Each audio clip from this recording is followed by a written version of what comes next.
বিকেল 5টার সময় আমার মেয়েকে নিয়ে, মেয়ে খুব অসুস্থ, মেয়েকে নিয়ে আমি ডাক্তার দেখাতে যাই। তখন আমার হাজব্যান্ড আমার এই বাড়িতে আছে, আমি বেরিয়েছিলাম।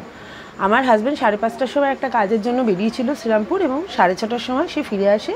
এসে 10-15 মিনিট থেকে ওই 6:45 থেকে 7টার মধ্যে বেরিয়ে যায়।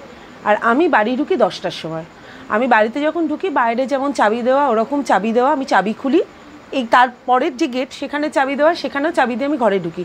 এবার কাঠের দরজাটা যখন আমি খুলতে যাই, দেখি কাঠের দরজাটা খুলছে না। তো আমি প্রথমে ভেবেছিলাম বর্ষাকাল হলে হয়তো কাঠে মানে জল লেগে হয়ে গেছে, কিন্তু দুবার ধাক্কা মারার পরে আমি বুঝতে পারি যে দরজাটা আটকানো। তখন আমি পাশাপাশি বাড়িতে লোকজনকে বলি, যেহেতু আমি মেয়েকে নিয়ে এবং আমার বোন 3জনই মহিলা, পাশের জেঠুকে ডাকি এবং পাশের জেঠিমাকে ডাকি, ওরা এসে শাবল দিয়ে তখন দরজাটা খোলে।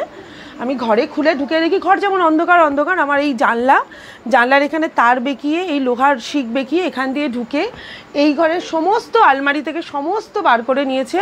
আমার ওই ঘরে আলমারির চাবি দেওয়া এবং চাবি আরেকটা জায়গায় রাখা, সেখান থেকে বার করে সমস্ত আমার গয়নাগাটি যা ছিল, আমার যা টাকা পয়সা যা কিছু, সমস্ত কিছু উইদিন 2.5 আওয়ারের মধ্যে সমস্তটা নিয়ে, এবং হয়তো আমি যখন দরজা প্রথম নক করি সেটা বুঝতে পেরেছে বলে কি তার আগে আমি সেটা বলতে পারবো না, নিয়ে আমার ছাদের দরজা খুলেছে, কারণ আমি ছাদ ফাদ সব বন্ধ করে এসেছিলাম।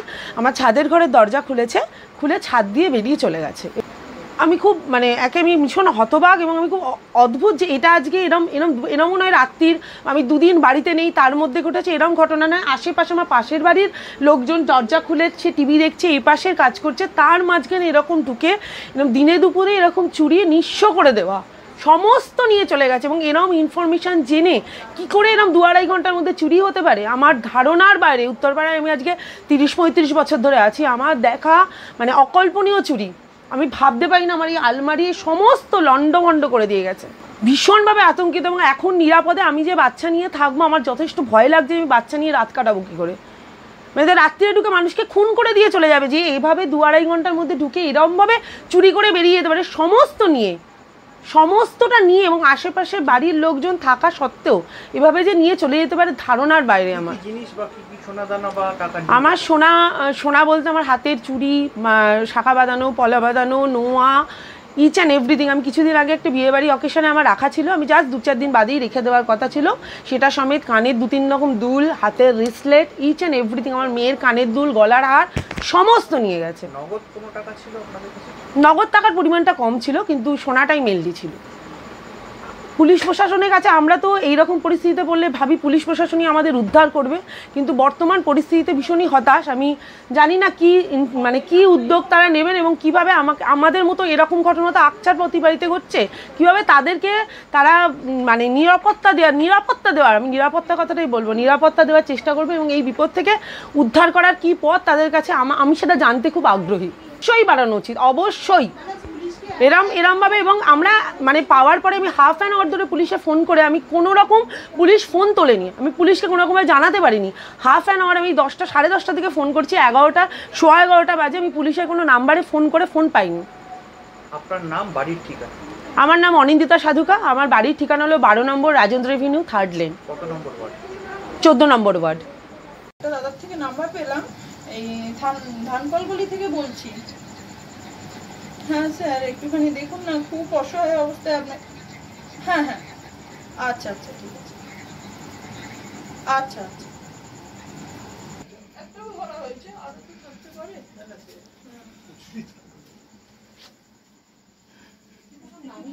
নামিয়ে সাইডে রেখে দেয়, সবাই ঢুকছে, পুরো নামিয়ে সাইডে থেকে ভালোভাবে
বাসন গুছোচ্ছি, তখন দেখি আর দরম দরম দরম দরম করে আওয়াজ হচ্ছে।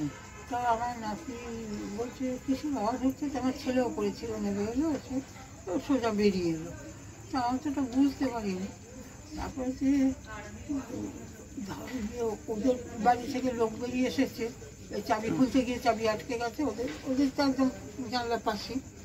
ওরা বেরিয়ে এসেছে, তারপরে তো ওখানে এসে জিজ্ঞেস করছে, ধারাম ধারাম করে আওয়াজ হচ্ছে। আমরা বললাম যে কী জানি, ওই ওদের বোধহয় দরজা আটকে গেছে। ও তো বেরোয় চড়াই তো মেয়েটাকে। ছোটবেলায় এরকম চুরি হয়নি, কিন্তু এই মানে এত সকাল সকাল এইরকমভাবে চুরি বাপরে। সন্ধ্যেবেলা এখানে যে মাঠে, তারপরে যে দুপুরবেলা ওইদিকে সব জুয়া খেলে করে কত সময়, মানে সেই দুপুর থেকে বিকেল পর্যন্ত। রাত্রিবেলায় এই 11টা এরকম নাগাদ ঠিক আমাদের এই বাড়ির তলায় এইখানটাতে সে মদ খাচ্ছে করছে। আর এই তো যেদিন খেলা ফাইনাল ছিল, সেই দিনে তো আমরা তো 11টা সাড়ে 11টার সময় আমি ওপরে শুয়েছি। তারপরেই দেখি এখানেতে হই হই চেঁচামেচি। কোথায় থানা দিলে পরে তো তাদের তো ভয় থাকে, তাহলে বসবে কেন? সে তো আমরা তো বলছি, সব সময় তো বলি। আপনিও তো এসেছেন, আপনিও তো শুনে যাচ্ছেন। বলতে তো হবেই, তা পুলিশকে বলেও তো কিছু হচ্ছে না।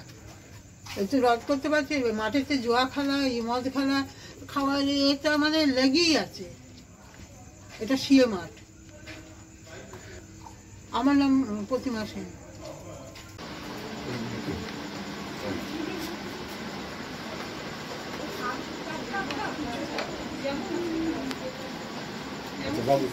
একটু ধন্যবাদ বাবা, এসব আলমারি ফালমারি খুলে দিয়েছে।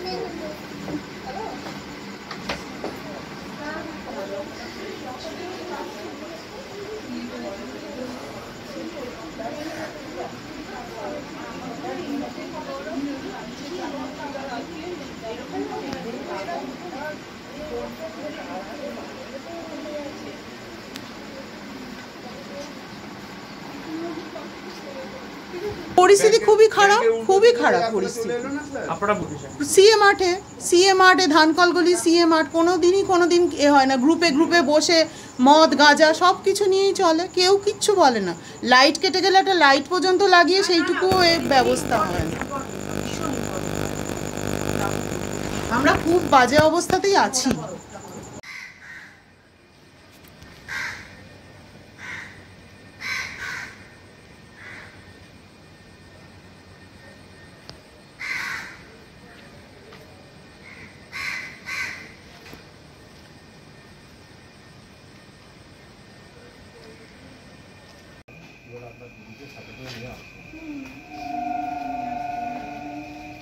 ঠিক আছে, জানি তো বদলাস করে যা করেছে তখন ঘন্টা।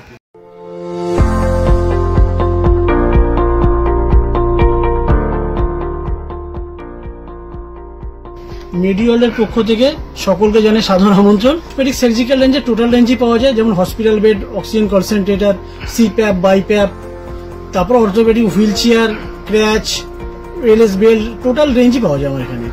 মেডিওয়ালের পক্ষ থেকে সকলকে আমাদের এখানে আসার জন্য আমন্ত্রণ জানাচ্ছি। আমাদের ঠিকানা 35 Netaji Subhash road, Uttarpara, Hooghly, near town school এবং ইউকো ব্যাংকের মেন ব্রাঞ্চের পাশের রাস্তা। এবং আমাদের আরেকটি ব্রাঞ্চ আছে, সেটা বালিবাজারে। সারা উত্তরপাড়া জুড়ে একের পর এক চুরি ঘটনা আমরা শুনতে পাচ্ছি বা দেখতে পাচ্ছি। অতএব এর দায়ভার প্রশাসন এবং পুলিশের কাছে। আজকে পুলিশ সেই ব্যবস্থা নিতে পারছে না সঠিক। উত্তরপাড়া মিউনিসিপ্যালিটি থেকে এক সিসি ক্যামেরা মনে লাগানো হয়েছে, তার রক্ষণাবেক্ষণ হয়নি এবং বিকল হয়ে পড়ে আছে সেই সিসি ক্যামেরাগুলো।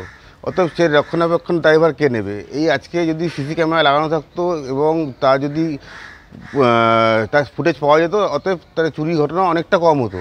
এবং পুলিশের যে তৎপরতা যেটা থাকা উচিত সেটাও থাকছে না। অতএব প্রশাসন এর জন্য দায়ী, এবং চুরি হচ্ছে কেন সেটা বড় বিষয়। আজকে সারা বাংলা জুড়ে কোনো কাজকর্ম নেই, বেকার যুবকরা পরিযায়ী শ্রমিক হয়ে ভিন রাজ্যে যেতে হচ্ছে। অতএব এই অবিলম্বে পশ্চিমবঙ্গে যদি কর্মসংস্থান মাননীয় মুখ্যমন্ত্রী না আনতে পারে, এবং চুরির ঘটনা দিনকে দিন বেড়েই যাবে এবং সাধারণ মানুষ এরকম নিরাপত্তাহীন হয়ে পড়ে বিধায়ক তো শীত ঘুমে পড়ে আছে। উত্তরপাড়ার মতন ঐতিহ্যময় শহরের বিধায়ক একজন জোকারের ভূমিকা পালন করছে। কোনো মানে মানুষের পরিষেবা তো দেওয়া দূরের কথা, উনি হানিমুন করতে ব্যস্ত আছে। অতএব উত্তরপাড়ার মানুষ এগুলো দেখছে, আগামী দিনে এদের যথাযথ জবাব দেবে। বিনোদ দত্ত, বিজেপি শ্রীরামপুর সাংগঠনিক জেলা সম্পাদক।